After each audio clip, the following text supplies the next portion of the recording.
The Second World War saw the development of many new weapons, but perhaps none was more terrifying than the development of long-range strategic rockets. Rockets had been used in combat for centuries, dating back to their development in ancient China. However, the rockets developed by Germany were a different matter altogether. They terrorized civilians and actually served as the starting point of the space race. Learn more about the V-2 rocket and the Nazi rocket program on this episode of Everything Everywhere Daily.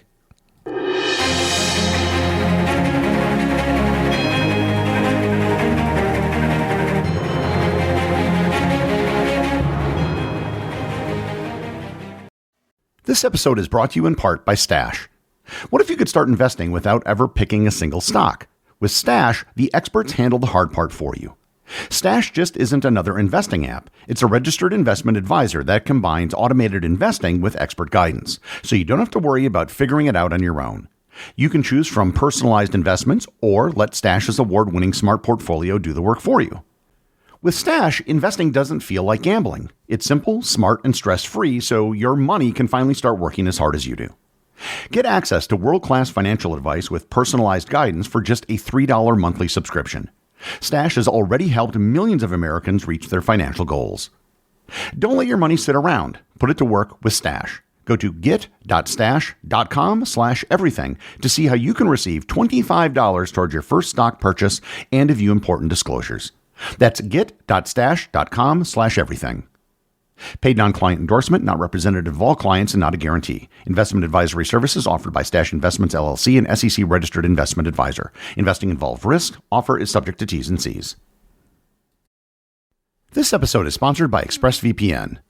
Did you know that internet service providers, including mobile network providers, know every single website you visit? And in the United States, ISPs are legally allowed to sell that information to advertisers. And that is just one of many reasons why you need to use a virtual private network or VPN. ExpressVPN reroutes 100% of your traffic through secure encrypted servers, so your ISP can't see your browsing history. Moreover, unlike other VPN companies you might have heard about, ExpressVPN uses what they call trusted server architecture. Their server runs entirely in RAM with no hard drives, meaning that after a reboot, nothing persists and there are no logs. ExpressVPN's apps are available on phones, laptops, tablets, and smart TVs. ExpressVPN now has a permanent home on my desktop and my Apple TV to allow me better and more secure access to more content. Secure your online data today by visiting expressvpn.com/EED. That's expressvpn.com/EED to find out how you can get up to 4 extra months. expressvpn.com/EED.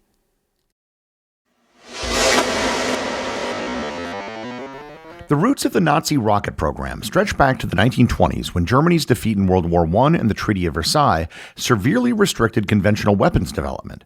This created an unexpected opportunity for experimental weapons research.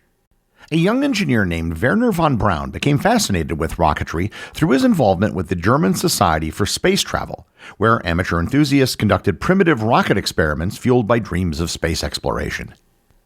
The German military, particularly the Army Ordnance Office under Captain Walter Dornberger, recognized the potential of rockets as a means to circumvent treaty restrictions. Unlike artillery, rockets were not explicitly prohibited. In 1932, the military hired von Braun, then only 20 years old, to develop liquid-fueled rockets for military purposes. This partnership between von Braun's technical genius and the Army's funding would prove transformative, though it required von Braun and his team to subordinate their space travel dreams to weapons development. By 1937, the program had grown sufficiently important to warrant a dedicated facility. The military established a secret research center at Peenemünde on a remote island in the Baltic Sea. This isolated location provided both security and space for testing increasingly powerful rockets. Under von Braun's technical leadership and Dornberger's military direction, the team expanded to eventually include thousands of engineers, scientists, and technicians. The Peenemünde team's work progressed through a series of increasingly sophisticated prototypes, or aggregate test vehicles, from A1 to A3 to reach the A4. The A4 rocket, which would later become known as the V2, represented the culmination of years of development.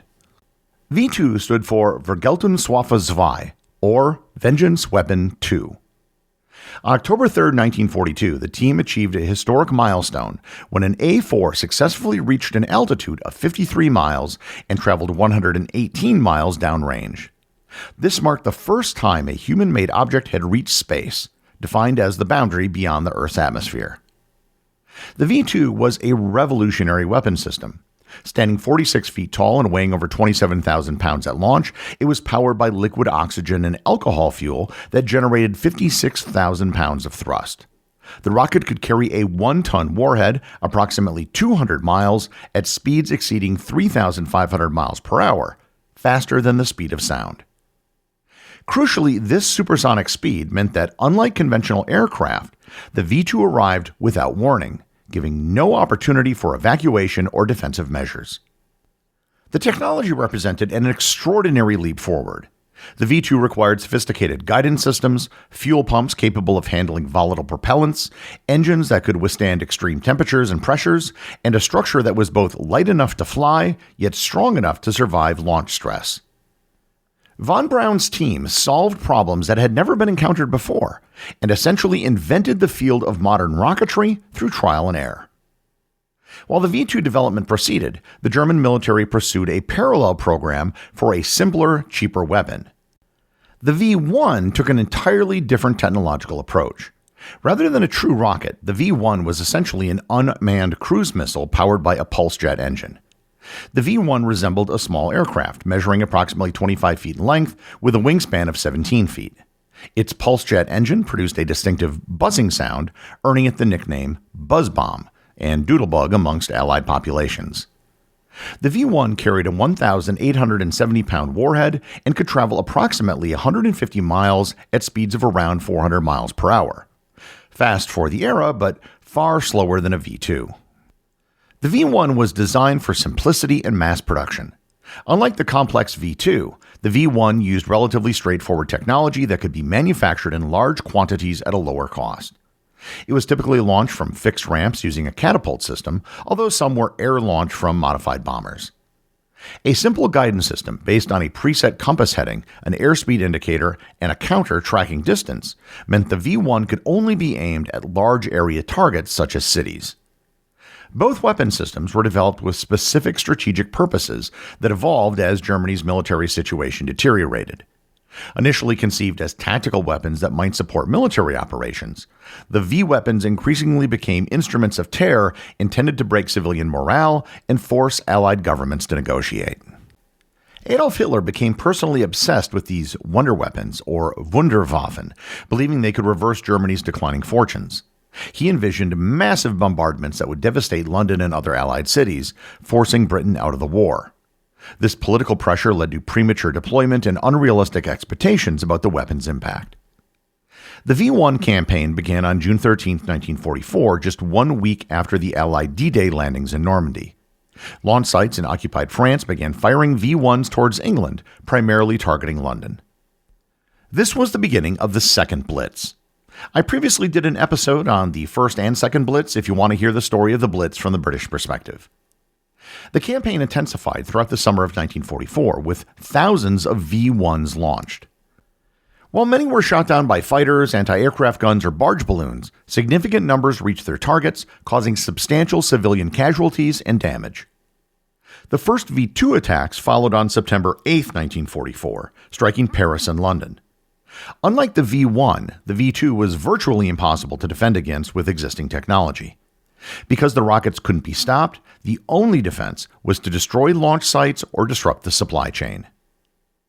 The story of the V-weapons cannot be told without acknowledging the horrific human cost of their production. As Allied bombing disrupted German industry and the military demanded accelerated production of weapons, the Nazi regime increasingly relied on slave labor from concentration camps. The most notorious production facility was at the Mittelwerk factory, located in the vast underground tunnels near Nordhausen in the Harz Mountains. This facility was connected to the Mittelbau-Dora concentration camp, where tens of thousands of prisoners were worked to death under appalling conditions. Prisoners labored in the damp, unventilated tunnels assembling rockets, while suffering from starvation, disease, and brutal treatment by SS guards. The death toll among concentration camp workers who built the V weapons exceeded the number of people killed by the weapons themselves. Estimates suggest that more than 20,000 prisoners died producing V2 rockets, while the V2 attacks killed approximately 9,000 people, including around 5,000 in Britain and 4,000 in continental Europe, most notably in Belgium. The V1 caused roughly 6,000 deaths in Britain. Wernher von Braun and other senior engineers were aware of the conditions and visited production facilities where slave labor was employed. The extent of their complicity became a deeply controversial issue in the post-war years. Despite Hitler's hopes and the amount of resources invested, the V weapons failed to achieve their strategic objectives. Neither weapon was accurate enough to strike military targets effectively, and while they caused civilian casualties and damage, they did not break British morale or significantly affect the war's outcome. Each V2 required enormous resources to produce and launch, yet carried only a single 1-ton warhead, far less destructive than what a conventional bomber aircraft could deliver in a single raid. From a purely military standpoint, Germany would have been better served by dedicating those resources to fighter aircraft or other conventional weapons. In total, between September 1944 and March of 1945, approximately 3,000 V2s were launched primarily against London, Antwerp, and other targets. The attacks continued until advancing Allied armies overran the launch sites. The final V2 struck Britain on March 27, 1945, and the campaign ended when British forces captured the launch areas in the Netherlands. However, this was not the end of the V2 story. As Germany collapsed in early 1945, both American and Soviet forces raced to capture German rocket technology and personnel. The advancing armies discovered vast quantities of equipment, documents, and partially assembled rockets, along with the scientists who had created them. Wernher von Braun and his core team of engineers made a calculated decision to surrender to American forces rather than Soviets. Von Braun correctly reasoned that the Americans would be more interested in their technical knowledge and more likely to allow them to continue rocket development. In May of 1945, von Braun and approximately 120 key members of his team surrendered to American forces. The United States military, recognizing the strategic value of German rocket expertise, initiated Operation Paperclip, a secret program to bring German scientists to America, which was the subject of a previous episode. The operation's name derived from the paperclips attached to the files of those selected for recruitment. American officials downplayed or deliberately obscured the Nazi affiliations and war records of many participants to facilitate their immigration. Over the following years, more than 1,600 German scientists, engineers, and technicians were brought to the United States under Operation Paperclip and related programs. Von Braun and his rocket team were initially stationed at Fort Bliss, Texas, where they worked with captured V2 rockets and trained American personnel. In 1950, they relocated to Redstone Arsenal in Huntsville, Alabama, where they would develop a new generation of missiles and rockets for the U.S. military. Meanwhile, the Soviet Union captured its own contingent of German rocket specialists, along with manufacturing equipment and technical documentation from facilities in the Eastern Occupation Zone. Soviet engineers led by Sergei Korolev studied the V2 rocket intensively and utilized German expertise to jumpstart their own rocket program, although they relied more heavily on domestic talent than the Americans did. The long-term impact of the Nazi rocket program far exceeded its wartime effectiveness. The V2 represented the world's first ballistic missile and the first human-made object to reach space. That technology and expertise developed at Peenemünde became the foundation for both the Cold War missile programs and the space race. In the United States, von Braun emerged as the public face of space exploration. His team developed the Redstone, Jupiter, and eventually the Saturn series of rockets. The Saturn V, which carried Apollo astronauts to the moon, was a direct technological descendant of the V2, although vastly larger and more sophisticated. Von Braun's transformation from weapons developer to space visionary was aided by aggressive public relations efforts that glossed over his Nazi past and his use of slave labor. The Soviet Union's rocket program, similarly built on V2 foundations, produced the R-7 Semyorka, which launched Sputnik in 1957 and Yuri Gagarin in 1961, making him the first human in space. The V2 also established ballistic missiles as a central element of modern warfare. Both superpowers developed increasingly powerful intercontinental ballistic missiles that extended the principles that von Braun's team had pioneered. The doctrine of mutually assured destruction, which defined Cold War strategy, rested on delivery systems that traced their lineage directly to the rockets developed at Peenemünde. In a very real sense, all modern rocketry, for better or worse, can trace its lineage back to the Nazi rocket program. The same program that killed thousands and terrorized millions. The executive producer of Everything Everywhere Daily is Charles Daniel. The associate producers are Austin Oetken and Cameron Kieffer. My big thanks go to everyone who supports the show over on Patreon. Your support helps make this podcast possible. And I also want to remind everyone about the community groups on Facebook and Discord. That's where everything happens that's outside the podcast, and links to those are available in the show notes. As always, if you leave a review on any major podcast app or in the above community groups, you too can have it read on the show.